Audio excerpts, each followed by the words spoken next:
Hello everyone, welcome to back MC study CSS platform. I hope you are doing well. I know very well कि आपके exam जो है बहुत ज्यादा करीब आ चुका है। हमारा सीएसएस का एग्जाम, आपकी डेली एवेल्युएशन भी चल रही है, ठीक है। मॉक टेस्ट सीरीज भी आप दे रहे हैं, राइटिंग प्रैक्टिस भी हो रही है। लेकिन यहाँ पर मेरी सजेशंस है कुछ ये है कि सबसे पहले जो है आप एज पॉसिबल एज जितना हो सके अपने चीजों को रिवाइज करने की कोशिश करें, ठीक है। कॉन्सेप्ट क्लियर करने की कोशिश करें, एनालिटिकली अप्रोच को यहां पर डेवलप करने की कोशिश करें। आपको पता है कि अब जो है कंपटीशन बढ़ गया। अब जो 2-3 हजार वाली बात थी ना जो हमारे इरा के अंदर, अब वो खत्म हो चुकी है। अब यहां पर हर अकेडमीज अच्छे कोर्स ऑफर्स कर रही हैं। आपके पास जितने भी हैं, कह ले के डिजिटल का दौर है, हर किसी के पास अब वो एक्सेस है कि उसको मटेरियल मिल जाता है। लेक्चर्स भरे पड़े हैं, लिटरेचर आपका जो है वो भरा पड़ा है। तो यहां अब कंपटीशन बढ़ चुका है। तो यहां पर आपको जो चीजों की जरूरत है, आपके कॉन्सेप्ट्स क्लियर होने चाहिए, आपका नॉलेज पॉलिश होना चाहिए, ठीक है। यहां पर जितने भी बेसिक कह लें के कॉन्सेप्ट्स है वो सारे क्लियर होने चाहिए। सबसे इंपॉर्टेंट चीज ये है राइटिंग स्किल। आपने राइटिंग के ऊपर 0.0 जो है आपने कॉम्प्रोमाइज करना है, ठीक है। जितना हो सके लिखें, ये वही टाइम है। अगर कोई एकेडमी नहीं ज्वाइन की है तो वो ये करें कि पास्ट पेपर जितने हैं उनको जो है डेली बेसिस के ऊपर एक पास्ट पेपर जो है ना फुल जो है 3 आवर्स का उसको अटेम्प्ट करें। तो जितना हो सके लिखने की कोशिश करें, ठीक है। इसके इस सिचुएशन में यह भी बहुत सेंसिटिव टाइम है कि आप सारा दिन डान को भी जो है नहीं दे सकते, और डान पढ़ने की अभी जरूरत नहीं है, ठीक है। मैं अगर सीधा सा बोलूं, अभी आपको चीजें रिवाइज करने की जरूरत है। अपना जितने करंट अफेयर्स के नोट्स बनाए हुए वो करने की जरूरत है। करंट अफेयर्स की ऑलरेडी सीरीज चल रही है हमारे प्लेटफॉर्म के ऊपर, आप वो एक्सेस कर सकते हैं, ठीक है। उसके बाद यहां पर जितने भी चीजें हैं ना, आप जितना हो सके, मैं बार बार कहता हूं कि अपने चीजों को रिवाइज करें। यहां पर आप डॉन डेली नहीं पढ़ सकते आप, ठीक है, ना पढ़ने के। लेकिन आप यहां पर जो प्लेटफॉर्म लेकर आया एमसी स्टडी प्लेटफॉर्म, वो आपके लिए जो ये 30 मिनट्स है या 35 है या 20 मिनट्स है, तो ये आपका पूरा कंप्लीट एनालिसिस यहाँ पर मिल जाएगा आपको। जितने भी आर्टिकल्स हैं, एडिटोरियल्स हैं, ओपिनियंस हैं, बहुत इंपॉर्टेंट है, यहाँ पर आपका कवर हो जाएगा। चलते हैं, अब टाइम वेस्ट नहीं करना हमने, चलते हैं अपने टॉपिक की तरफ। सबसे पहले हम यहां पर देखेंगे, बहुत इंपॉर्टेंट टॉपिक है हमारा। आपको पता है कि टेररिज्म बढ़ती जा रही है डे बाय डे। तो यहां पर हम देखेंगे कि the role of regional terrorism in shaping South Asian geopolitics, बहुत इंपॉर्टेंट है। कैसे जो है जो जियोपॉलिटिक्स को रीजनल लेवल के ऊपर टेररिज्म शेप कर दे रही है, इस चीज को हम यहां पर लर्न करने वाले हैं। सेकंड बहुत इंपॉर्टेंट है एग्जाम जो हमारे ऐसे के पॉइंट ऑफ व्यू से, जो restrictions of freedom of speech linked to internet blockage. यहां पर देखेंगे हाउ डेमोक्रेसी इज डीरेलिंग। यहां पर हम जो है वो जितने भी केसेस हैं, बांग्लादेश है, श्रीलंका, नेपाल, मदागास्कर है, मिडल ईस्ट है, इन सारे केसेस को भी यहां पर जो है 1 बाय 1 डिस्कस करेंगे। इसके अंदर के कैसे इनके जो है रेपरकशंस क्या निकल के आ रहे हैं सामने, इस चीज को भी हम यहाँ पर देखेंगे। और यहाँ पर देखेंगे जो टूल बेसिकली जो social media as a tool बना हुआ है फ्रीडम ऑफ स्पीच के लिए, तो इस चीज को भी हम यहाँ पर एनालाइज करेंगे। उसके बाद जो नेक्स्ट हमारा बहुत इंपॉर्टेंट है, ये भी एग्जाम पॉइंट में ये ऐसे आपका पूछा जा चुका है इनटॉलरेंस के ऊपर। तो आज की जो हमारी ओपिनियन है बहुत इंपॉर्टेंट है कि इनटॉलरेंस डे, जो टॉलरेंस डे मनाया जा रहा है, इंटरनेशनल टॉलरेंस डे, तो क्या आज भी जो वो टॉलरेंस नजर आती है हमें, इस चीज को हमें यहाँ पर देखने की जरूरत है। यहाँ पर यह भी देखेंगे कि जो हम कैसे हाउ टू रीथिंक टॉलरेंस, कैसे दोबारा जो है वो टॉलरेंस को इंश्योर किया जा सकता है, इस चीज को भी यहाँ पर हम लर्न करने वाले हैं। तो चलते हैं, सबसे पहले हम जो है वो हमारे पास ओपिनियन है टेररिज्म स्ट्रेटेजिक स्पेस। यहां पर मैं कुछ चीजें आपके पहले जो है यहाँ पर बेसिक थोड़े जो है वो क्लियर कर दूं, ठीक है। यहाँ पर सबसे पहले अगर मैं यहाँ पर बताऊं कि आज तो अगर पूरी दुनिया जो है ना वो टेररिज्म के जो एक कह ले के सीधा सा बोलूं तो ग्लोबल इशू बन चुका है ना। ऐसे ही है ना, टेररिज्म है, रिलीजियस एक्सट्रीमिज्म है। लेकिन टेररिज्म क्या होती है रीजनल लेवल के ऊपर, ये लोग करते क्या है कि जो ये आपस में जो कंट्रीज है उनके अंदर जो है कॉन्ड्रम जो स्टार्ट होता है, उनके पीछे अगर बोला जाए तो ये सारा टेररिज्म का रोल है, टेररिस्ट ग्रुप्स का रोल है। यहाँ पर होता क्या है कि ये लोग अपना फायदा उठाते हैं। क्या ये हमेशा जितने भी स्टेट्स है ना, कैसे फायदा उठाते हैं हमेशा स्टेट्स जो है ना, इनको जो टेररिज्म को जो हल करने की कोशिश करते हैं ना, वो पॉलिटिकल और आइडियोलॉजिकल लेंस के थ्रू जो है इनको सॉल्व करने की कोशिश करते हैं, ठीक है, टेररिज्म को। लेकिन होता क्या है, इसी से वो जो क्या करते हैं टेररिस्ट ग्रुप्स इसी से फायदा उठाते हैं, ठीक है।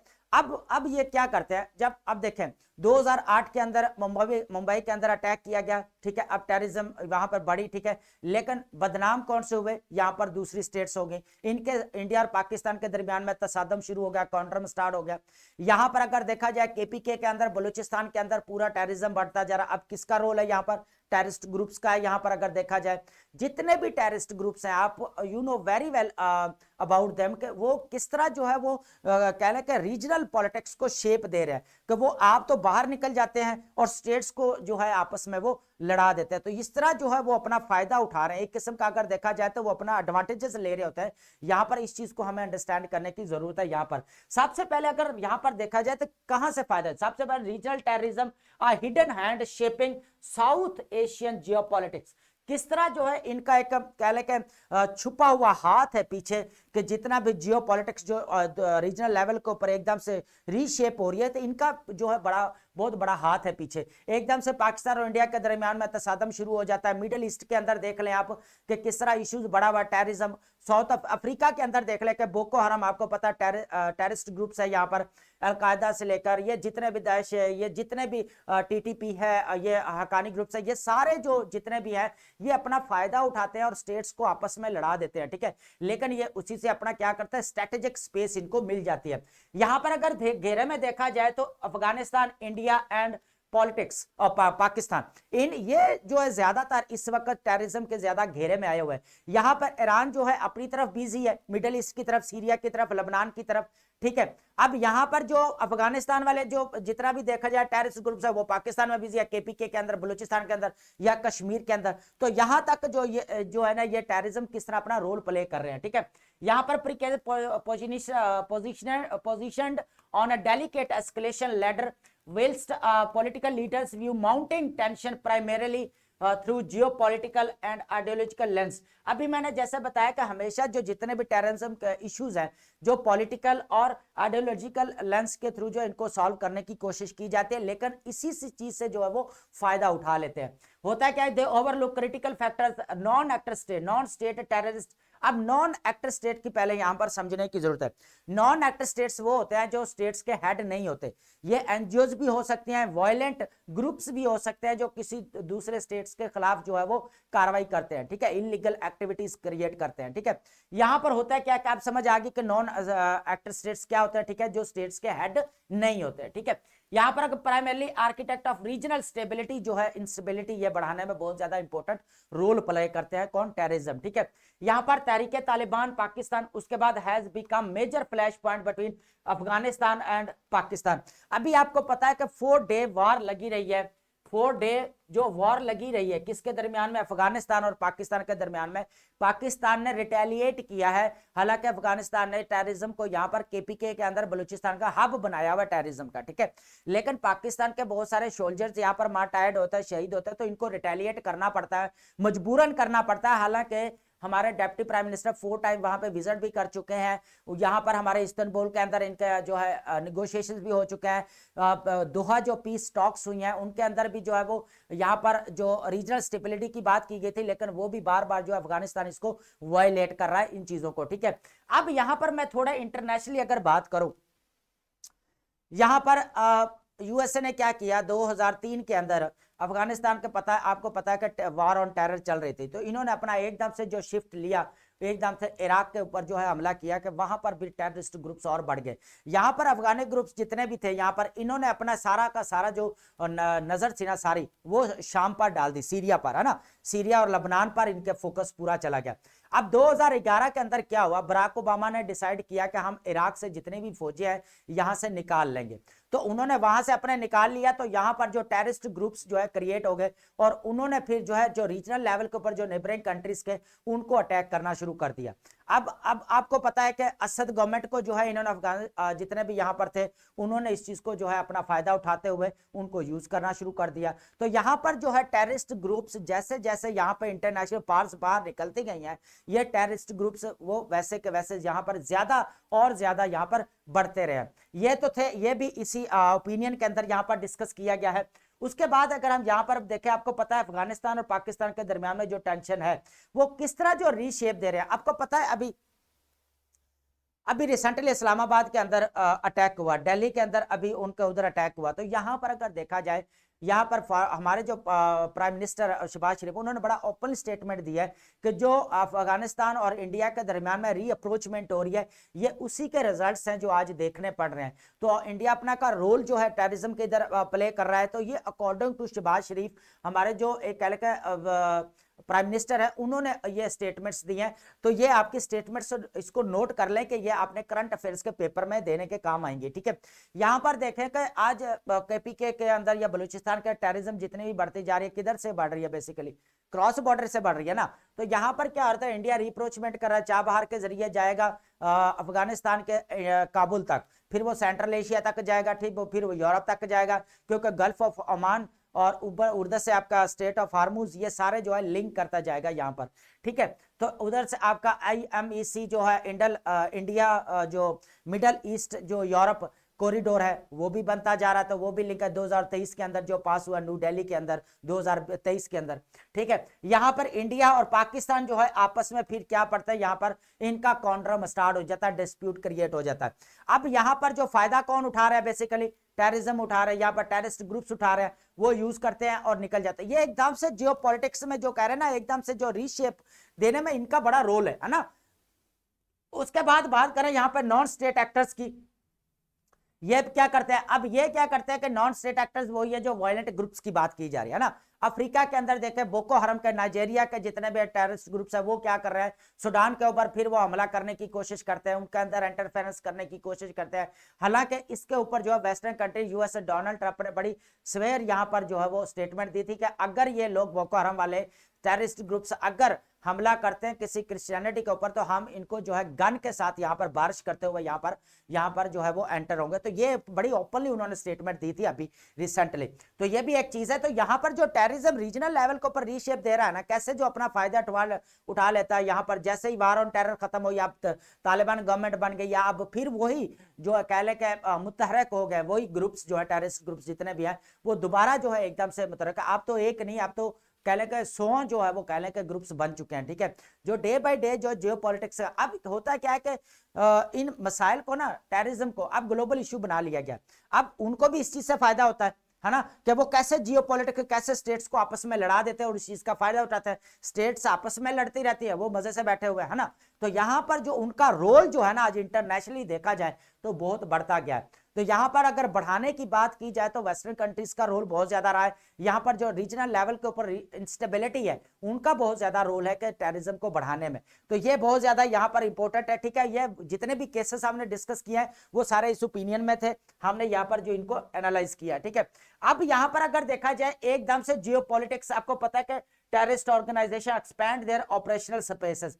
अब वो वही बात आ गई कि ये क्या करते हैं, इस चीज का फायदा, स्टेट्स आपस में लड़ रही हैं, ये लोग अपने ऑपरेशनल जितने भी हैं वो क्या करते हैं, एकदम से एक्सपैंड कर लेते हैं। क्या करते हैं, जितने भी ऑर्गेनाइजेशन है टेररिस्ट, वो एक्सपैंड। आज तो डिजिटल का दौर है, ठीक है। तो अब तो इनको इंफॉर्मेशन जो आधे से ज्यादा तो मीडिया से मिल जाती है, सोशल मीडिया चाहे इलेक्ट्रॉनिक मीडिया, उससे फायदा आधे से ज्यादा तो इनका काम वो आसान कर देता है। तो यहां पर अगर देखा जाए जियो पॉलिटिक्स के अंदर जो रोल है ना, रीजनल लेवल के ऊपर जियो टेररिज्म का बहुत ज्यादा बढ़ता जा रहा है। तो इसको टैकल करना बहुत ज्यादा जरूरी है। ये सेफ्टी भी है, सॉवरेनिटी एज ए स्टेट के देखा जाए नेशनल इंटरेस्ट में, तो सॉवरेनिटी को प्रोटेक्ट करना, टेरिटरी को प्रोटेक्ट करना, ये गवर्नमेंट की या स्टेट की रिस्पॉन्सिबिलिटी है। उसको जो भी मैकेनिज्म यूज करना पड़े पॉजिटिवली वे, उनके साथ रिकंसिलेशन करे, एंगेजमेंट की तरफ जाए, डायलॉग्स करे, तो ये सॉल्यूशन जो है वो निकल सकता है, ठीक है। तो ये चीज है, ठीक है। उसके बाद अगर हम यहां पर बात करें श्रिंकिंग फ्रीडम ऑफ स्पीच, ठीक है।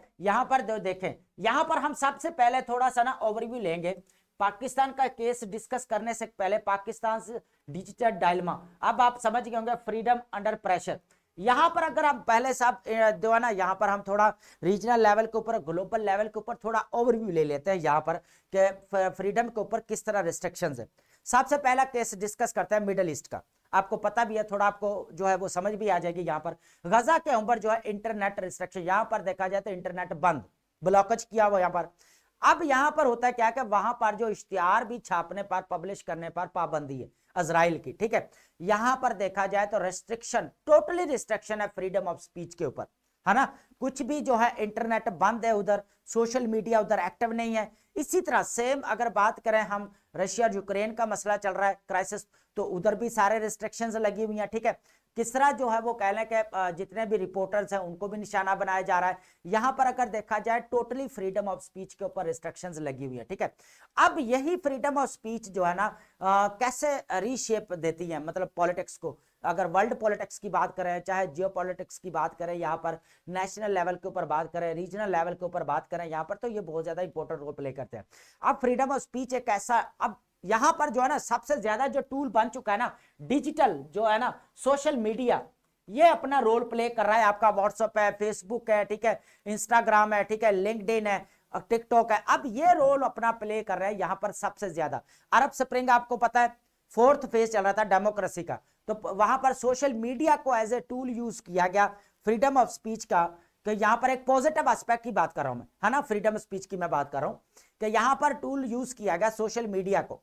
अब इंटरनेट जो है ना अभी फ्रीडम ऑफ स्पीच का एक मेन टूल बन चुका है कि अपनी वॉइस को रेज करने के लिए, ठीक है। अब अरब स्प्रिंग्स आया, 5 कंट्रीज के दरमियान में, तनसिया से लेकर ये सारे कंट्रीज के दरमियान में इन्होंने अथॉरिटेरियन रूल्स को खत्म कर दिया, यहाँ पे डेमोक्रेसी को जो है यहाँ पर जो है वो इंट्रोड्यूस करवाया, ठीक है। तो अरब स्प्रिंग आपको पता है बड़ी अच्छी तरह का, अरब स्प्रिंग जो रेवोल्यूशन आया वो उसके पीछे किसका रोल था, सोशल मीडिया का, इंटरनेट का, ठीक है, टोटली। अब यहां पर डिस्कस करते हैं, श्रीलंका का केस देख ले, नेपाल का केस देख ले, मदागास्कर का देख ले, बांग्लादेश का देख ले। यहां पर सबसे पहले अगर देखा जाए nepotism, favouritism, authoritarian rules, restrictions of freedom of speech के ऊपर बहुत ज्यादा रिस्ट्रिक्शन थी। उसके बाद अगर इनक्वालिटी की बात की जाए, इकोनॉमिक क्राइसिस बहुत ज्यादा चल रहा था, ठीक है। यहां पर देखा इनकम्पिटेंट लीडरशिप थी सारी, तो यहां पर देखा जाए एलीट कैप्चर्ड कह लेकर पॉलिटिक्स थी, एलीट कैप्चर्ड इकोनॉमी थी। इसकी वजह से फिर क्या हुआ, यहां पर प्रोटेस्ट्स हुए और सोशल मीडिया, इंटरनेट को एज ए टूल बनाया गया। फर्स्ट जो है यहां पर बहुत ज्यादा लेवल के ऊपर यूज किया, हैशटैग यूज किए गए, निपो बेबी, निपो किड्स, इस तरह के गो होम गोटा, इस तरह के हैशटैग जो है यहां पर यूज किए गए। तो ये जो सोशल मीडिया, इंटरनेट, इसकी बहुत ज्यादा पावर है फ्रीडम ऑफ स्पीच का, ये वॉइस रेजर्स करने के लिए, ठीक है। तो यहां पर देखें ये 4 कंट्रीज के अंदर, ऑलमोस्ट दुनिया के अंदर, मोरक्को के अंदर भी है, ऑलमोस्ट 7 कंट्रीज के अंदर इस तरह के प्रोटेस्ट हुए जो सोशल मीडिया को एज ए टूल यूज किया गया, इंटरनेट को, ठीक है। अब इंटरनेट होगा तो आपका सोशल मीडिया भी तो चलेगा ना, इंटरनेट के बगैर तो सोशल मीडिया चलेगा नहीं। अब ये सारा एनालिसिस करने का मकसद ये था कि अब जो कंडीशन बनी जा रही है, बार बार देखें नेपाल के अंदर सोशल मीडिया को बैन कर दिया गया, जब सिचुएशन क्योटक सिचुएशन आई ना, करप्शन बहुत ज्यादा बढ़ गई थी, अकाउंटेबिलिटी थी नहीं, ट्रांसपेरेंसी नजर नहीं आ रही थी, रूल ऑफ लॉ नजर नहीं आ रहा था, तो वहां पर फिर जो है एकदम से प्रोटेस्ट स्टार्ट हो गए, सोशल मीडिया को टूल बनाया गया, तो बैन कर दिया गया। अब इसके रेपरकशंस क्या हुए, फिर उस गवर्नमेंट को टॉपल कर दिया गया वहां पर, ठीक है। अब अगर देखा जाए सारा जो चीजें डिस्कस करने का पर्पस, एनालिसिस करने का ये है कि फ्रीडम ऑफ स्पीच जो हमें कॉन्स्टिट्यूशन ऑफ पाकिस्तान देता है, ठीक है, वो बल्कि पाकिस्तान क्या जो ह्यूमन राइट्स का जो चार्टर है ना, वो भी जो है वो प्रोवाइड करता है जितने भी कह ले के फंडामेंटल राइट्स हैं, ठीक है। वहां पे आपके फ्रीडम ऑफ स्पीच भी है, रहने के, मजहब के, इक्वालिटी के, A to Z चीजें वहां पर डिस्कस की गई है ना। तो यहाँ पर अगर देखा जाए तो जितने भी आर्टिकल्स हैं, 25 आर्टिकल है, इक्वालिटी की भी बात करता है, एजुकेशन की भी बात करता है, यहाँ पर फ्रीडम ऑफ स्पीच के आप 19 आर्टिकल को देख लें यहाँ पर, ठीक है, 17 आर्टिकल को देख लें यहाँ पर, ठीक है, ये सारे क्या है फंडामेंटल राइट्स हैं। अब यहाँ पर क्या होता है कि फ्रीडम ऑफ स्पीच जो है यहाँ पर रिस्ट्रिक्ट हो रही है। यहाँ पर अगर देखा जाए तो लास्ट टाइम अगर देखा जाए तो कुछ केसेस में जो है यहाँ पर इंटरनेट ब्लॉकेज रहा है, ठीक है। यहाँ पर जो है इंटरनेट भी ब्लॉकेज रहा है, कुछ ये भी रिस्ट्रिक्शंस है। उसके बाद अगर हम यहाँ पर देखें जो इम्पोर्टेंट चीज अगर देखें यहाँ पर, अभी आपको पता है कि 20th अमेंडमेंट पास की गई है, ठीक है, पार्लियामेंटरी सुपरमेसी आने जा रही है, या फिर जो है नॉन इलेक्टेड इंस्टीट्यूशंस को इंपावर करना है यहाँ पर। उसके बाद पीका क्या है, पीका बेसिकली है प्रिवेंशन इलेक्ट्रॉनिक क्राइम्स एक्ट 2016 के अंदर इसको पास किया गया, ठीक है।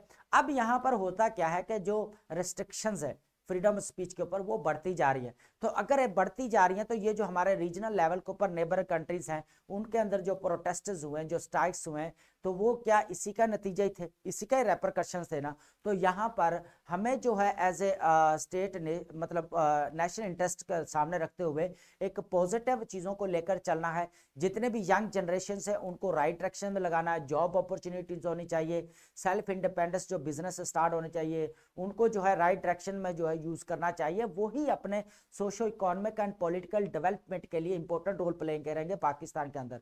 देखो यंग जनरेशन किसी भी कंट्री का होना उसके लिए एक गुड लक है, ठीक है, गोल्डन अपॉर्चुनिटी है कि वो उसको यूज करके जो है वो अपनी नेशन को जो है वो ऊपर लेकर जा सकते हैं, नेशन बिल्डिंग के अंदर अपना काम प्ले जो है वो कर सकते हैं। रैपर रिप्रेशन स्पीच अगर देखा जाए, यहाँ पर वीपीएन के ऊपर ब्लॉकेज, इंटरनेट के ऊपर ब्लॉकेज, तो ये चीजें जो है कह ले के रिस्ट्रिक्शंस लगा रही है फ्रीडम ऑफ स्पीच के ऊपर। तो हालांकि हम कॉन्स्टिट्यूशन जो है वो इसकी पूरी जो है वो कह ले के इंडिपेंडेंस देता है, फ्रीडम देता है कि आपको फंडामेंटल राइट्स जो है वो मिलते हैं, ठीक है। इसको यूज करते हुए आप जो है वो कुछ भी जो है वो कह ले के पॉजिटिव चीजों को जो है वो लेकर आते हैं, ठीक है।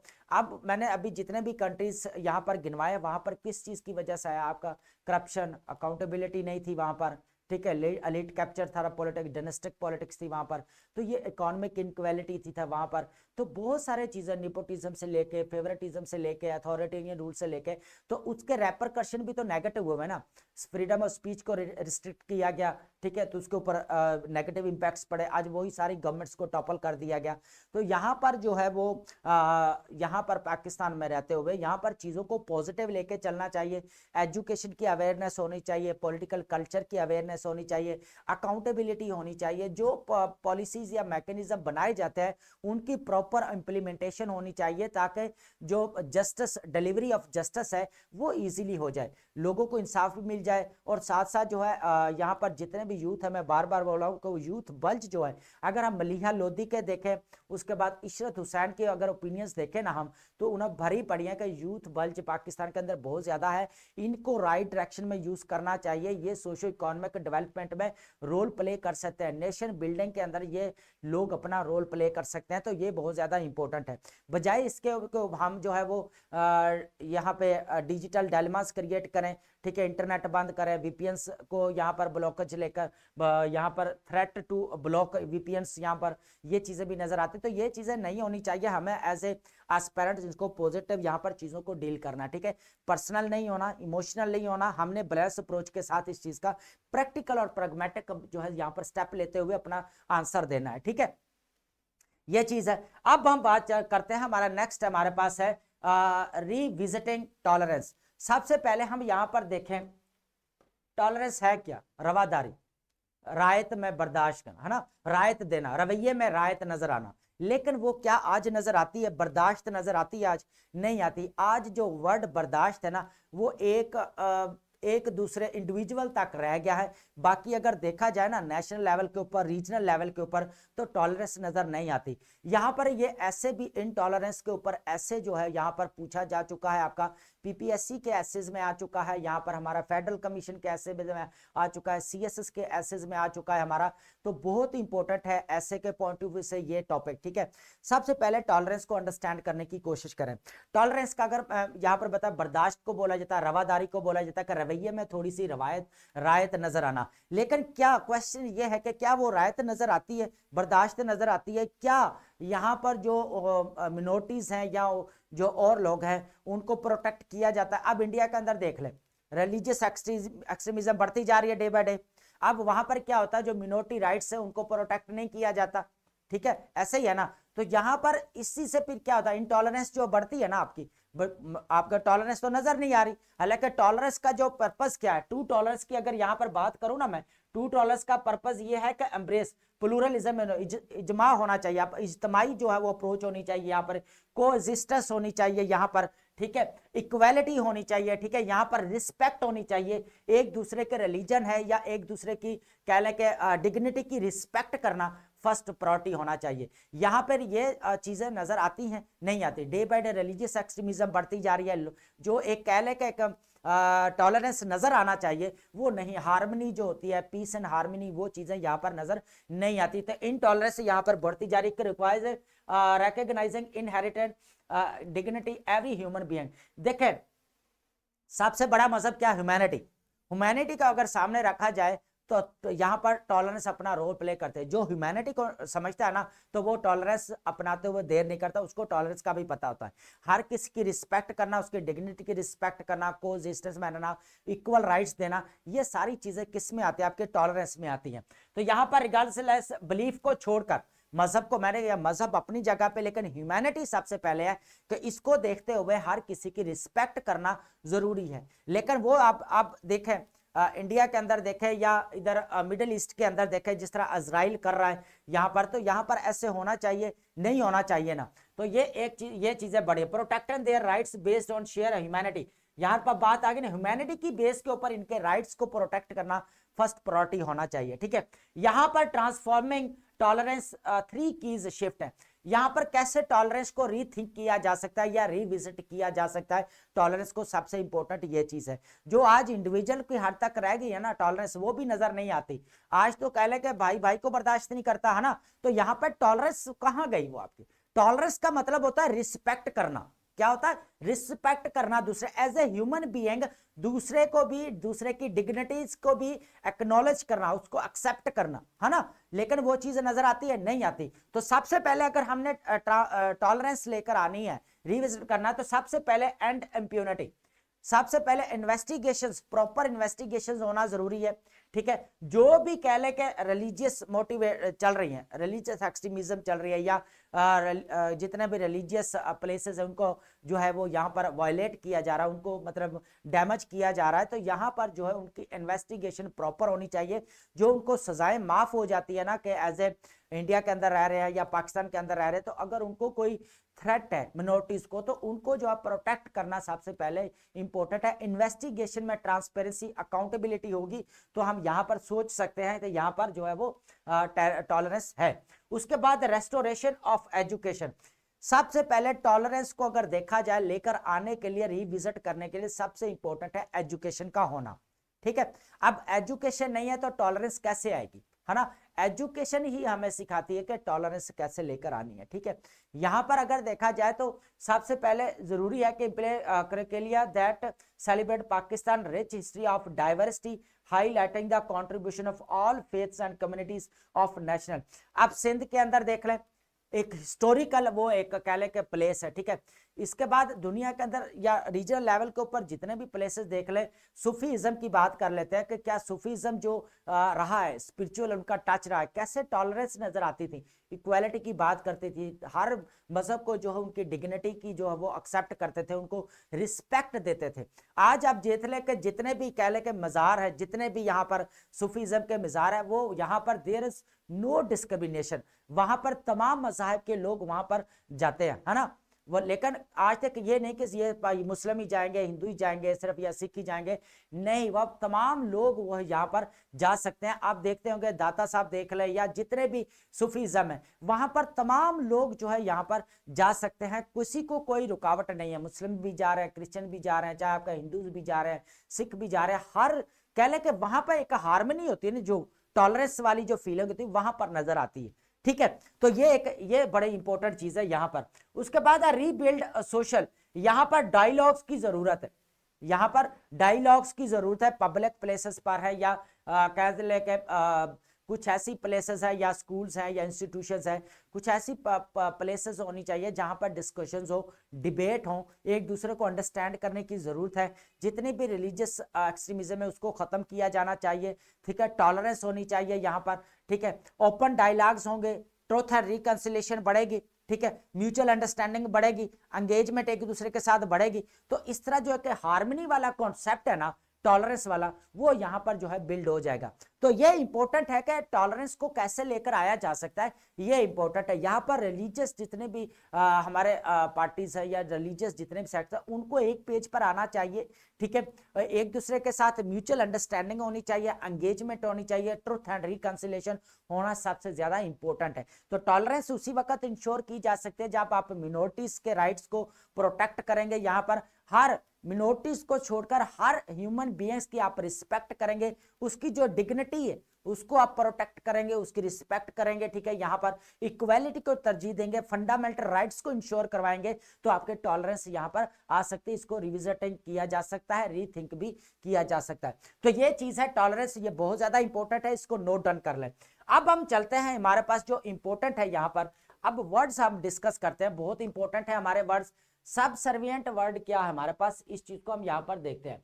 ओबीडियंस होता है अतात करना, किसी की बात को फॉलो करना, ठीक है, फर्माबरदारी करना, मातहत होना। एस्केलेशन का मतलब, एस्केलेशन को जब भी वर्ड यूज करना है नेगेटिव सेंस में यूज करना है, पॉजिटिव सेंस में यूज नहीं करना। For example escalation of terrorism in Pakistan, ठीक है, तो यहाँ पर ये नेगेटिव सेंस में यूज हुआ है, ठीक है। अब यहाँ पर एस्केलेशन ऑफ इकोनॉमिक ग्रोथ नहीं लिखेंगे, एस्केलेशन ऑफ इकोनॉमिक इंस्टेबिलिटी, ठीक है। तो ये आप हम इंक्रीज या इंटेंसिफाई, किसी चीज की शिद्दत में और ज्यादा इजाफा कर देना, वो नेगेटिव सेंस की बात कर रहा हूँ। ग्रैंडाइज की बात करें कि मैग्निफिशेंट की बात की जाती है, यहाँ पर हद से अजीमो आलिशान, हद से ज्यादा बड़ा दावा करना, ठीक है।